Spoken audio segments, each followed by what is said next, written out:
Umbrella frock కోసం 3 metres క్లాత్ని తీసుకొని 4 ఫోల్డింగ్స్ వేసుకున్నాను. పై వైపున వీడియోలో చూపిస్తున్నట్టుగా 5 ఇంచెస్ మార్క్ చేసుకొని రౌండ్ షేప్ వచ్చేలాగైతే డ్రా చేసుకున్నాను. ఇది ఎందుకంటే వీళ్ళ నడుము వచ్చేసి 30 ఇంచెస్, హైట్ వచ్చేసి 28 ఇంచెస్ అనమాట.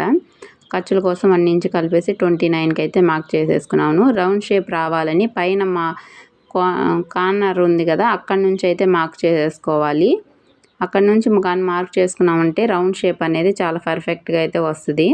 వీడియోలో చూపిస్తున్నాను కదండి, అక్కడ అలాగైతేనే మార్క్ చేసేసుకోండి, చాలా పర్ఫెక్ట్గా వస్తుంది. అప్పుడైతే మనం ఇప్పుడు ఏ విధంగా మార్క్ చేసుకున్నామో అదే విధంగా కట్ చేసేసుకోవాలి. చూడండి, వీళ్ళది ఏంటంటే చిన్నపిల్లల ఫ్రాక్ అనమాట, కింద లెగ్గిన్ వేసుకుంటారు, అందుకని చెప్పేసి కొంచెం షార్ట్గా అయితే కుట్టమని చెప్పారు. మనకి హెచ్చు తగ్గులు వస్తాయి అన్నమాట అంబ్రెల్లా ఫ్రాక్కి కట్ చేసినప్పుడు. అలా రాకుండా ఉండాలంటే వీడియోలో చూపిస్తున్నట్టుగా ఫోల్డింగ్ చేసేసి కట్ చేసుకున్నామంటే చాలా సింపుల్గా కింద హెచ్చు తగ్గులు రాకుండా ఉంటుంది. Bye bye.